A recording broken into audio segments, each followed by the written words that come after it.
Hello friends, आज हम बात कर रहे हैं दर्द के ऊपर। दर्द क्या होता है? Pain is a sensation, it's a signal in our nervous system that something is happening wrong with us। हमारे स्नायु तंत्र में एक इस प्रकार के सिग्नल्स पैदा होना जो ये बताएं कि शरीर में कुछ गड़बड़ी हुई है। ये सब्जेक्टिव टर्म है। सामान्य भाषा में समझें तो ये एक बहुत बड़ा विषय है जिसको हम सामान्य भाषा में दो आयामों में समझने की कोशिश कर रहे हैं। एक है शरीर से संबंधित लोकलाइज्ड, दूसरा है इमोशनल। लोकलाइज्ड कंडीशन वो जहाँ हमको चोट लगने, कटने, छिलने, गिरने की वजह से दर्द पैदा हुआ। अब ये जब पैदा हुआ तो ये कुछ समय तक तो लोकलाइज रहा, मगर धीरे धीरे शरीर में ये घर करने लगता है और फिर ये हमारे इमोशनल एस्पेक्ट्स को भी टच करता है। हम अपने नित्य क्रम में, अपने डेली रूटीन में, क्लिनिक में हम जितने भी मरीजों को देखते हैं, वहाँ हम ये गौर करते हैं कि पेन का एक एग्जेजरेशन है। पेन एक ऐसी फीलिंग है जो समय के साथ साथ बढ़ती जाती है।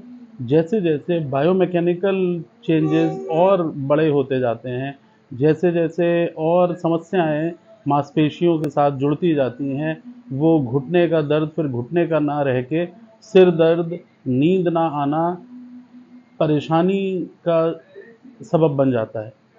तो वो हैं इमोशनल एस्पेक्ट्स पेन के, जो कि हमारे दर्द को और बढ़ा देते हैं। इसके अलावा इमोशंस एनर्जी की फॉर्म में हैं। एनर्जी, जैसा कि हम विज्ञान के सिद्धांतों में जानते हैं कि एनर्जी कभी ख़त्म नहीं होती। कई बार दुख, घृणा, गुस्सा, शर्म, ऐसे बहुत से फीलिंग्स हैं, इमोशंस हैं, जो हमारे शरीर में मांसपेशियों में एनर्जी की फॉर्म में स्टोर होने लगते हैं। हमारा एक खजाना है हमारे इमोशंस। हमारा ब्रेन हमें ऐसी किसी भी परिस्थिति में, जब हमने ऐसे इमोशंस को फेस किया होता है, जहां हम गुस्सा करना चाहते थे, रोना चिल्लाना चाहते थे और वो प्रकट ना कर सकने की स्थिति में हमारी वो जो एनर्जी हमारे शरीर के अंदर बनी, वो बाहर नहीं निकल सकी, तो उसका शरीर में ही कहीं उसको हमारे ब्रेन ने स्टोर किया। और चूंकि जैसा मैंने कहा, हम आप इस बात को समझेंगे, इमोशंस हमारी वो धरोहर है जो हम किसी से बांटना नहीं चाहते। कई बार हमें लगता है कि बांटने में शर्म का अनुभव होगा, लोग हंसेंगे। अलग अलग लोगों की अलग अलग विचारधारा है कि अपने इस खजाने को, अपने धरोहर को हम बांटना नहीं चाहते। हमारा मस्तिष्क भी हमारी इस धरोहर को हमारे ही शरीर में ऐसे हिस्सों में जमा करके रखता है जिनको हम कहेंगे लीस्ट एक्सेसिबल एरियाज। जैसे कि अगर हमारे पास एक बहुत बड़े कैश अमाउंट रखा है, तो हम उसको अपने घर में अगर रखना है सुरक्षित, तो हम ऐसी जगह रखने की कोशिश करेंगे जहाँ हमारे अलावा कोई और ना पहुँच सके। ठीक उसी प्रकार इमोशंस भी हमारा एक खजाना है, जिसको हमारे शरीर में हमारा ब्रेन ऐसे स्टोर करके रखता है जिसको कि कोई भी कभी एक्सेस ना कर सके। तो वो लीस्ट एक्सेसिबल एरियाज में स्टोर हुए इमोशंस हम लोगों की मांसपेशियों में इकट्ठे होते हैं, हमारे ऑर्गन्स में जाकर इकट्ठे होते हैं। ये स्ट्रेस को जन्म देते हैं। कालांतर में समय के साथ साथ वो स्ट्रेस हमारी मांसपेशियों पे दुष्प्रभाव डालता है।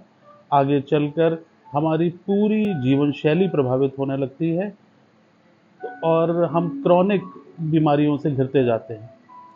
वाइटैलिटी क्लिनिक में एडवांस फिजियोथेरेपी के माध्यम से, हम लेटेस्ट मशीनों के माध्यम से न केवल दर्द के लोकलाइज्ड कॉजेज़ जैसे कि चोट, स्लिप डिस्क, आर्थराइटिस, इन पर काम करते हैं, बल्कि हम एक बेटर एनालिसिस के माध्यम से ऑस्टियोपैथी प्रिंसिपल और एप्लाइड फिजियोलॉजी के प्रिंसिपल्स पे काम करके हम स्ट्रेस ऑब्जर्वेशन करते हैं कि शरीर की मेरिडियंस पे ऑब्जेक्टिव और रेफरेंस मेरिडियन, हमेशा शरीर में दो मेरिडियंस निकल कर आती हैं। स्ट्रेस हमारे शरीर में 2 ऑर्गन्स के ऊपर प्रभाव डाल रहा होता है, जो कि हमें हमारी बीमारियों को और जटिल बना देता है।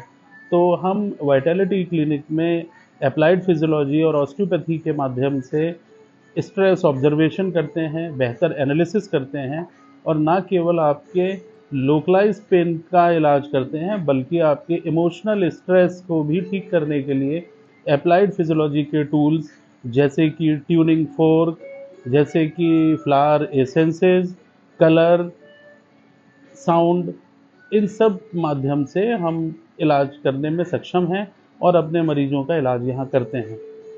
एक इंसान का शरीर केवल हड्डी और मांसपेशियों से बना हुआ अलग-अलग कंपार्टमेंट्स का जोड़ा हुआ संग्रह नहीं है। शरीर हमारा इमोशंस से बना हुआ एक स्ट्रक्चर है, हमारी आदतों से बना हुआ स्ट्रक्चर है। हमारे वो आदतें हमारे खाने-पीने, हमारी दिनचर्या, इन सब से जुड़ी हुई होती हैं। तो अगर आप इस प्रकार की किसी भी परेशानी से जूझ रहे हैं और आप ये पा रहे हैं कि बहुत इलाज करवाने के बाद भी आज तक सही डायग्नोसिस नहीं हो पाई, सही इलाज उपलब्ध नहीं हो पाया, तो आप हमसे संपर्क कर सकते हैं। हमारा एड्रेस और फ़ोन नंबर यहाँ नीचे दिया गया है। आप हमसे मिल सकते हैं और स्ट्रेस ऑब्ज़र्वेशन और ऑस्टियोपैथी के माध्यम से बीमारी की जड़ तक काम कर सकते हैं। Thank you very much.